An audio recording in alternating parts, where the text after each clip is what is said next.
Hello and welcome, it's Ruth here at artfulstampin.co.uk and it's another Stampin' Sunday blog hop. I've finally got round to filming it again. I have missed a few months, so I'm really pleased to be joining in with this one. The theme this month is stocking fillers. Now, I've recently been making these little origami boxes on my YouTube channel, but I have done another one to show you how to make a box and a lid just using 6x6 DSP and how to make sure that your base box sits beautifully snugly into the lid, or the lid fits onto the base. You know, it's up to you which way around you put it. Anyway, these little boxes will happily fit 2 little tea lights, and I was so pleased. My local Aldi, love Aldi, are stocking these gorgeous scented candles at the moment, and they are not expensive. I think they were about £1.99 for 24, I believe. And I have just bought a pack of the sweet cranberry, and I've bought, which are these ones here, and a pack of the orange and what they called, orange, spiced orange. Yeah, really lovely scented little candles, perfect for stocking fillers. So the theme this month was to create either a card with stockings on or something that can go in a stocking. So this is what I'm going to be doing. Right, using these gorgeous papers that go with the Modern Garden Suite, I have really struggled trying to pick papers to use because I actually like a lot of them, and so when I wanted to pick a kind of more plainer base to go with these, I was really struggling because I'd come across a plainer base, like for example this one, and go, oh no, I cannot use that. It is too gorgeous. That's got to go on the top. So I'm cheating slightly. When I say cheating, I'm adapting. So I grabbed out this paper. Now this is currant. This is actually the daisy paper. Now you may decide actually the daisy paper is too pretty to use, but anyway, I grabbed it out because this is using, this has got wild wheat featured on here, and I thought, you know what, that goes beautifully with that paper. And so I would encourage you to look at the different DSPs that Stampin' Up! Do, and this is one of the real strengths of the company, that you can mix and match DSPs between the different sweet families and actually find some really happy partnerings. So let's get on with making the box, and for this one I am going to use this one of my faves, and show you very easily how to do this. So we'll start with actually making the lid first, and then I'm going to show you a little adaptation, a very easy adaptation to then make your base.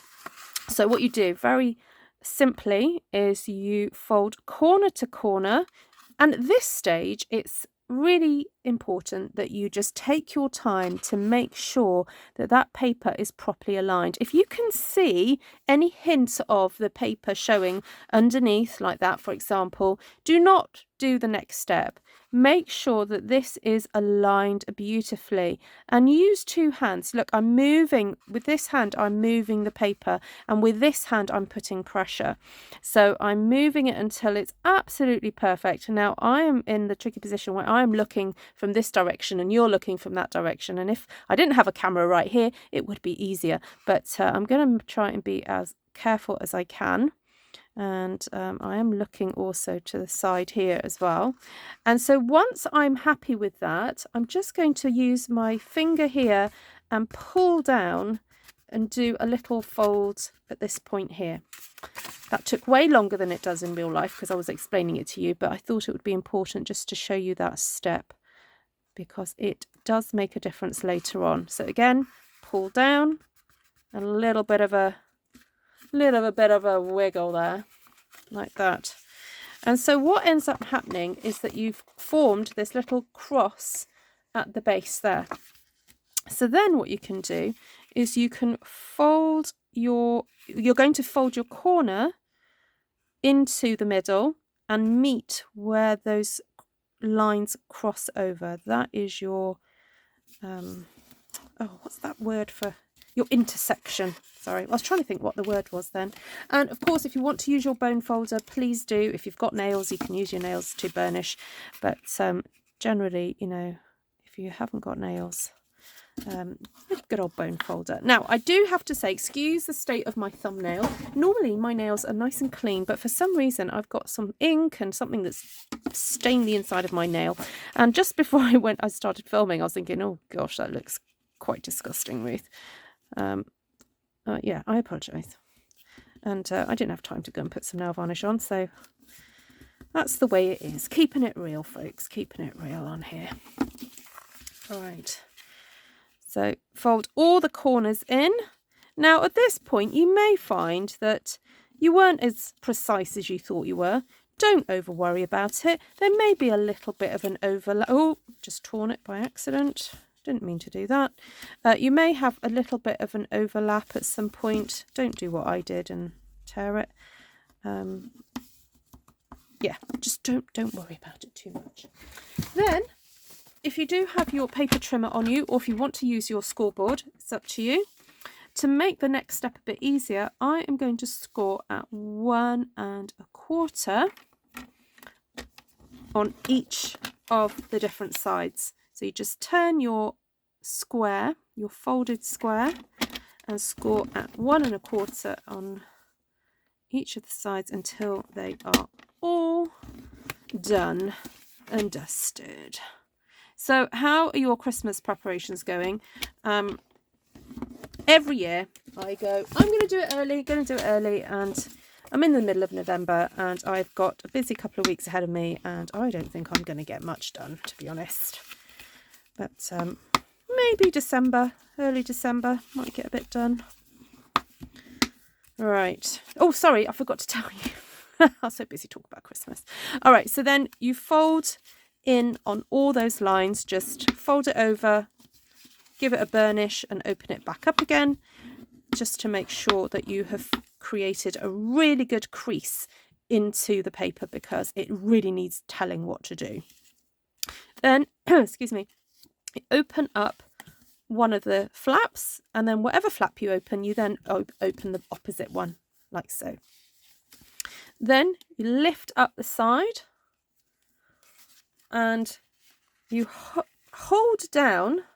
So this, the first full square, you can sort of see there's the crease there and there's a crease there. Hold down the corner of that first square that you see and push this section up into it until it meets that corner, like so. And then you're able to, with your thumb, crease that corner into place. Now, those of you who watch my lives regularly will be going, Ruth, you showed us this the other day. Yes, I know I did. But it was such a good little project that I'm showing this in, you know, slightly shortened form, little shorter projects. And for those of you who are watching this as part of the blog hop, if you want to see the project that I did using 4 of these, I will give it a little flash at the end of this video just to show you what I did. But if you want to see how I did it, then do please go and have a look at the video from a few days ago. All right, that was the one that I managed to tear a little bit, but it's all going to get covered up. It's going to be fine. So what has ended up happening is that I now have creases in these corners. And so all one does is push in both sides like so, and then fold down this section here and push down really tight, and then that creates the box. And then again on this side, and I really kind of like push at this point here with my thumb, almost like rolling the paper over to make sure that it all sits correctly. Now, you can, if you want to, line the inside of this little box with just a little square of cardstock. But to be honest, once the tea lights are in it, it's going to kind of weigh it down anyway. So it's not, oh, sorry, no, actually this is the lid. But anyway, the tea lights are going to weigh it down because that's going to be pushing down. All right, so that's the top made. Now, the adaptation, the very easy adaptation to make the inner section is this. rather than using 6 by 6, what you need to do is cut your paper to 5 3/4 by 5 3/4. All right, so cut one side, give it one turn in your trimmer and trim again. Then you're going to do the whole process again. Now, I'm not going to bore you with that, so by the power of magic, I'm going to get mine done and come back. So I've folded all my corners in, but I wanted just to remind you about the measurement that you score at again, and it's super simple. It's exactly the same as the previous box lid. It's 1 1/4. So by taking off that little 1/4 of an inch from the original sized paper, it's naturally going to make a smaller box. So I love that. It's just one simple kind of measurement to remember in terms of actually how to score. So also just another point while I'm making this, that in terms of the finding that middle point, folding corner to corner gives you a little crease across the bottom, which I know you can sort of see it, but when you put your ribbon around it, it's going to cover it up.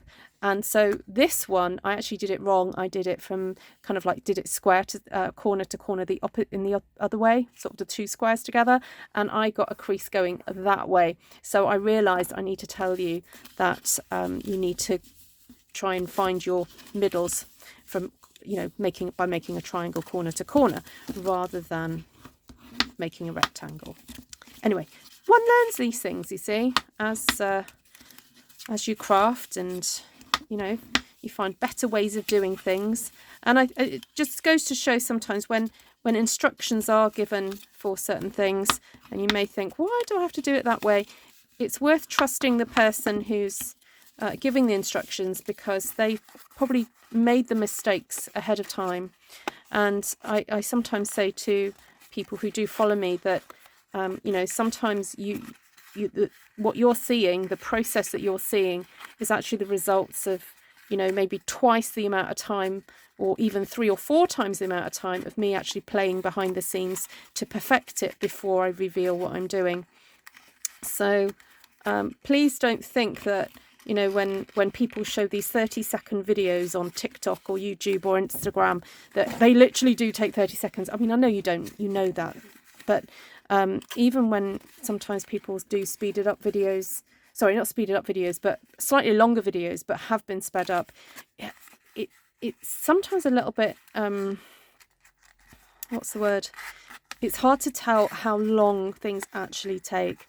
And that's partly the reason I still do a lot of live crafting, because it's done in real time so that you get a sense of how long some things actually do take to make. All right, so there we go. I've just made the base using exactly the same technique. I know I didn't talk through it, but if you need to see how I did it, just rewind a little bit to see how I did the other one. And I'm going to pop my tea lights in, and you can see it's a little bit more snug than in the lid one and that one. And now look at that, perfect fit. Oh, it just moved, sorry, it just moved as I turned it over. Perfect fit there for that little box. And then I have this gorgeous red ribbon here to tie around, and I think this is on still current. It's this lovely red linen kind of ribbon. We do have various red ribbons, you know. Red is kind of popular, especially this time of year.